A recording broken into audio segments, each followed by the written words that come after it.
দিল্লির উত্তমনগর এলাকার জে কলোনিতে হোলির দিনে ঘটে গেল এক মর্মান্তিক ঘটনা। একটি ছোট্ট ঘটনা থেকে শুরু হয়ে শেষ পর্যন্ত তা পরিণত হলো প্রাণঘাতী সংঘর্ষে।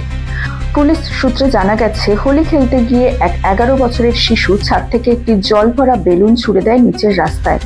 বেলুনটি গিয়ে পড়ে রাস্তা দিয়ে যাওয়া এক মুসলিম মহিলার উপর। এই ঘটনাকে কেন্দ্র করে প্রথমে শুরু হয় তর্কাতর্কি। পরিস্থিতি দ্রুত উত্তপ্ত হয়ে ওঠে। দুই পক্ষের মধ্যে শুরু হয় তীব্র বাকবিতণ্ডা, যা কিছুক্ষণের মধ্যেই রূপ নেয় মারামারিতে। অভিযোগ, এই সংঘর্ষের সময় কয়েকজন মিলে 26 বছরের তরুণ কুমারকে লোহার রড, ইট ও পাথর দিয়ে আক্রমণ করে। গুরুতর আহত অবস্থায় তাকে দ্রুত হাসপাতালে নিয়ে যাওয়া হলেও শেষ পর্যন্ত চিকিৎসকদের সব চেষ্টা ব্যর্থ হয়। হাসপাতালে মৃত্যু হয় ওই যুবকের। এই ঘটনার পরে এলাকায় চরম উত্তেজনা ছড়িয়ে পড়ে। স্থানীয় মানুষজন রাস্তায় নেমে বিক্ষোভ দেখান। কিছু জায়গায় গাড়ি ভাঙচুরের ঘটনাও ঘটে। পরিস্থিতি নিয়ন্ত্রণে আনতে এলাকায় অতিরিক্ত পুলিশ মোতায়েন করা হয়। পুলিশ ইতিমধ্যেই 4 জনকে গ্রেপ্তার করেছে এবং এক অপ্রাপ্তবয়স্ককে আটক করা হয়েছে।